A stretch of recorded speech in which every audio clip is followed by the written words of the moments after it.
Comment insérer une vidéo dans PowerPoint, que cette vidéo vienne de votre PC ou en allant la rechercher dans un stock gratuit en ligne, comment la modifier, la découper, la colorier, lui ajouter un effet, je vous montre tout cela, mais tout d'abord sachez que vous pouvez essayer Amazon Prime gratuitement pendant 30 jours et ainsi accéder sur tous vos appareils à un catalogue de centaines de films et de séries, de nouveaux jeux vidéo téléchargeables chaque semaine sur votre ordinateur, mais aussi de la livraison gratuite et bien plus rapide de tous les produits Amazon. Si cela vous tente, le lien est dans la description de cette vidéo. Allez, c'est parti pour insérer la vidéo, allons dans l'onglet Insertion. Presque tout à fait à droite, nous avons le bouton Vidéo, et là, 3 choix. Une vidéo qui vient de cet appareil, c'est-à-dire enregistrée sur l'ordinateur. Tout en bas, les vidéos en ligne pour insérer une vidéo qui vient par exemple de YouTube, de Vimeo ou d'autres plateformes. Mais depuis peu, il y a aussi un catalogue gratuit de courtes vidéos que vous pouvez ajouter à vos présentations. Cela se trouve dans Stocker des vidéos, et sur le même principe que la photothèque, vous avez une partie vidéo avec différentes sous-catégories, et si vous pointez sur l'une des vidéos sans cliquer, vous pouvez voir un petit aperçu de la vidéo, ou par exemple celle-ci. Voilà. En cliquant sur la petite flèche à droite des catégories, vous en avez d'autres qui apparaissent. Et pour l'exemple, moi je vais choisir la catégorie sport. Et par exemple cette vidéo-ci, voilà le petit aperçu, cela me convient. Je clique dessus, puis insérer. La voici qui apparaît en plein écran, j'ai le petit bouton de lecture en bas pour voir le résultat.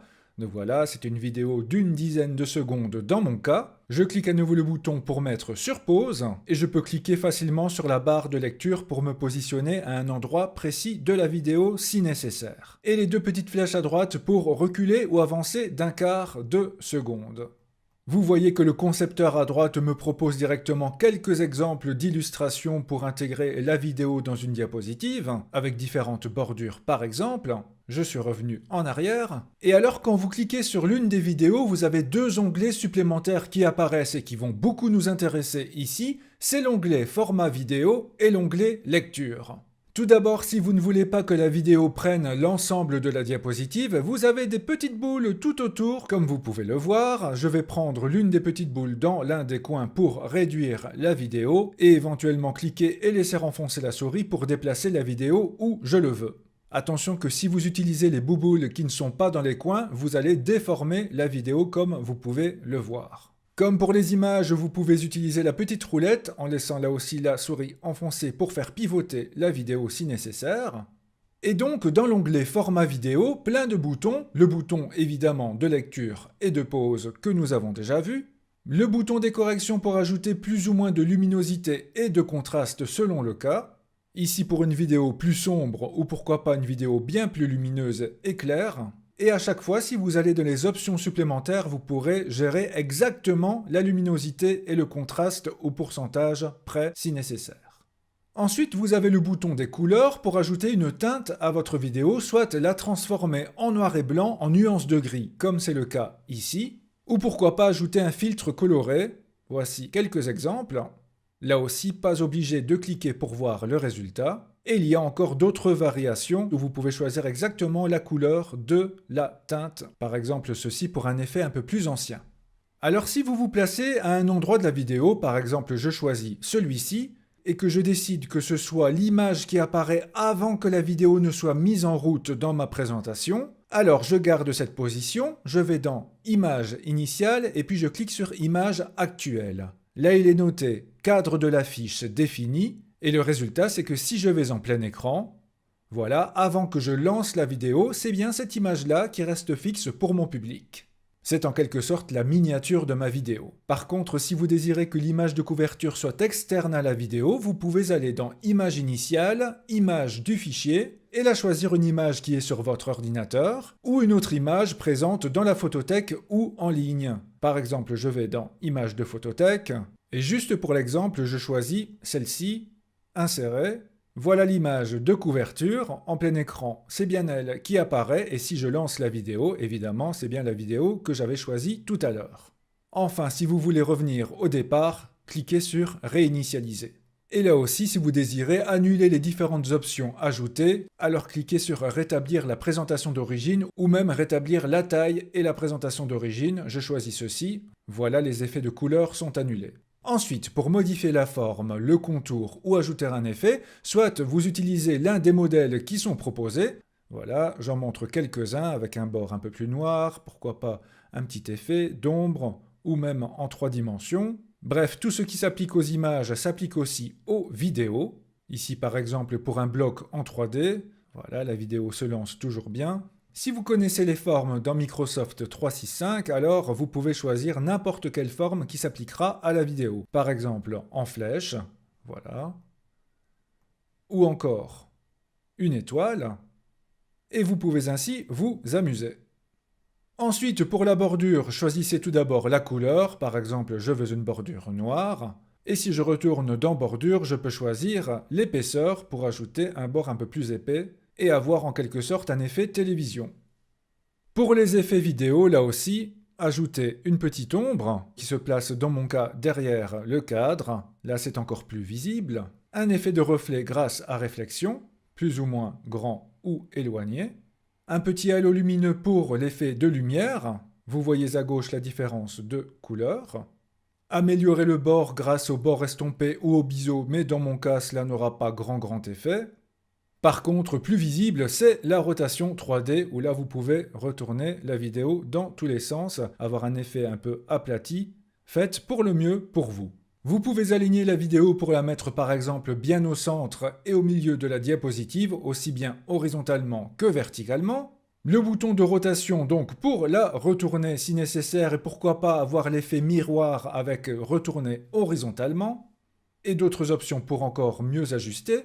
Et si vous désirez masquer une partie de la vidéo, un bord en trop, un élément que l'on ne doit pas voir, alors cliquez sur rogner. Et là, vous pouvez réduire la partie visible de la vidéo grâce au petit coin. Par exemple, je clique sur celui-ci, je laisse enfoncer et je ne prends que cela, pas plus. Je relâche et je clique en dehors de l'ensemble et voilà, ma vidéo a bien été découpée. Mais ce découpage-là n'est pas à confondre avec le découpage qui se trouve dans Lecture. Là, vous avez le bouton Découper la vidéo. Et là, le but n'est pas de réduire le cadre, mais de vraiment couper une partie de la vidéo. Exemple ici, ma vidéo fait un peu plus de 10 secondes, et je désire que seule la partie entre la 3e et la 6e seconde soit visible. Dans ce cas, soit je tape directement à la main heure de début 3 secondes et heure de fin 6 secondes, ou je peux utiliser les petits signets ici en laissant le bouton enfoncé. Voilà, je me déplace à environ 3 secondes, et je déplace le signet de fin à environ 6 secondes. Et le faire manuellement me permet d'être encore plus précis pour avoir vraiment exactement de la 3e à la 6e seconde en mettant seulement des zéros juste après. Avant de confirmer, je peux cliquer sur le bouton de lecture pour voir le résultat dans l'aperçu. Voilà, 1, 2, 3 secondes et c'est tout. C'est parfait, je clique sur OK. Et ma vidéo est bien découpée. Ce qui est intéressant aussi, c'est d'ajouter un signe, c'est-à-dire en quelque sorte un marque-page à certains endroits de la vidéo. Exemple, durant ma présentation, je veux insister sur cette image-là pour montrer quelque chose de particulier à mon public. Je me positionne à cet endroit, je clique sur Ajouter un signet et vous voyez une petite boule colorée à cet endroit. Si je passe en plein écran, je me déplace sur la vidéo sans cliquer et j'ai bien ma petite boule ici. Je peux cliquer dessus. Et ainsi, directement, ma vidéo se place là, à cette image-là précisément. Comme pour les animations PowerPoint, vous pouvez faire apparaître quelque chose en fondu. Par exemple, ici, je vais mettre un fondu d'1 seconde en apparition et d'1 seconde en sortie. Voyons la différence en plein écran. Et là, plutôt qu'un démarrage brut, nous verrons que voilà, ça démarre en fondu de manière plus douce et ça disparaît en fondu aussi. Si votre vidéo a du son dans volume, vous pouvez soit le désactiver, ou l'ajuster grâce à faible, moyen ou fort. Chose importante pour vos présentations, comment va démarrer votre vidéo? Est-ce que vous voulez cliquer sur le bouton de lecture en plein écran pour qu'elle démarre? Ou alors vous pouvez choisir aussi de la lancer automatiquement. Si je mets automatiquement, je passe en plein écran et là, sans que je clique sur quoi que ce soit, elle se lance directement. Il y a aussi une troisième option, c'est sur séquence de clics. Quelle est la différence avec au clic? Si sur cette même diapositive, vous avez ajouté des animations qui précèdent le lancement de la vidéo, alors choisissez sur séquence de clics, et ainsi la vidéo se lancera au moment que vous choisirez dans la liste de vos animations. Alors que si nous mettons au clic, nous devons nous-mêmes cliquer sur le bouton de lecture. Deuxième utilité de l'option sur séquence de clics, c'est que si vous utilisez un autre moyen que le clic de la souris pour voyager dans vos différentes diapositives, par exemple une touche du clavier, alors la vidéo se lancera quand même, ce qui n'est pas le cas dans au clic. Si vous n'avez pas tout compris, je vous montre la différence. Je choisis au clic, je passe en plein écran, et j'utilise uniquement pour la présentation la flèche qui va vers la droite sur mon clavier. Si j'appuie dessus, eh bien directement, il passe à la diapositive suivante, ici qui termine la présentation. La vidéo ne s'est pas lancée. Par contre, si je vais dans Démarrage sur séquence de clics, plein écran, j'appuie sur la même touche du clavier,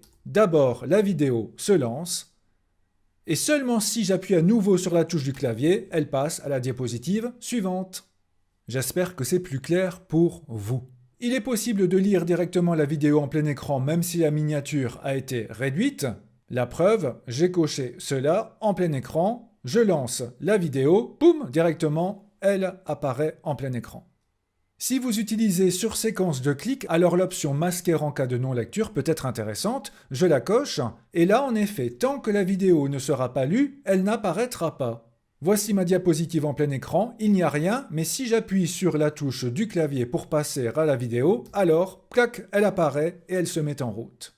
C'est un bon moyen de ne pas spoiler le fait qu'il y aura une vidéo et de bien la faire apparaître un peu par surprise. Vous pouvez choisir que la vidéo se répète en boucle ou non, grâce à répéter jusqu'à l'arrêt, et sinon vous pouvez choisir aussi qu'après la lecture, elle revienne au départ si vous devez la montrer plusieurs fois manuellement par exemple. Et enfin, ce qui est chouette, c'est que cette vidéo, même si je l'ai prise dans le catalogue de l'abonnement Microsoft 365, je peux l'exporter et donc l'enregistrer comme une vidéo indépendante sur mon ordinateur, en cliquant sur ce gros bouton là. Je choisis un dossier sur mon ordinateur, je peux renommer la vidéo ici, par exemple vidéo 1, je clique sur enregistrer. Voici mon dossier, la vidéo y est bien, elle a été enregistrée, je peux double-cliquer pour la lancer et elle s'affiche comme une vidéo indépendante. Vous voyez donc qu'il est possible d'être super créatif avec les vidéos dans PowerPoint. J'espère que vous avez apprécié tout cela et je vous dis à très bientôt.